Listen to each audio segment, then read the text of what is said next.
मी माननीय श्री दिलीपजी माने माजी आमदार सोलापूर दक्षिण यांना विनंती करतो की त्यांनी पक्ष प्रवेशासाठी व्यासपीठावर यायचंय।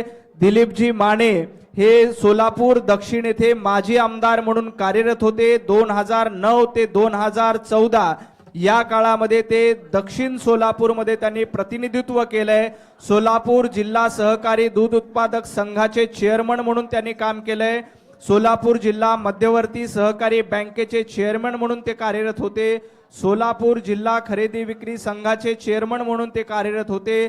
सोलापूर जिल्हा लेबर फेडरेशनचे अध्यक्ष म्हणून ते कार्यरत होते। सोलापूर कृषी उत्पन्न बाजार समितीचे सभापती म्हणून देखील कार्यरत होते। ब्रह्मदेव दादा माने सहकारी बँक मर्यादित सोलापूर, ज्याच्या राज्यामध्ये जवळपास 23 शाखा आहेत, त्यांचे चेअरमन होते।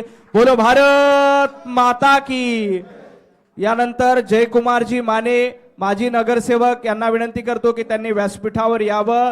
नागेश ताकमोगे माजी नगरसेवक सोलापूर महापालिका, दादाराव ताकमोगे माजी नगरसेवक सोलापूर महापालिका, प्रथमेश पाटील संचालक सोलापूर बाजार समिती, आनंद देटे संचालक माने बँक सोलापूर, पृथ्वीराजजी माने युवा अध्यक्ष Congress, Dhananjayji Bhosale chairman sugar factory, Shrikant mail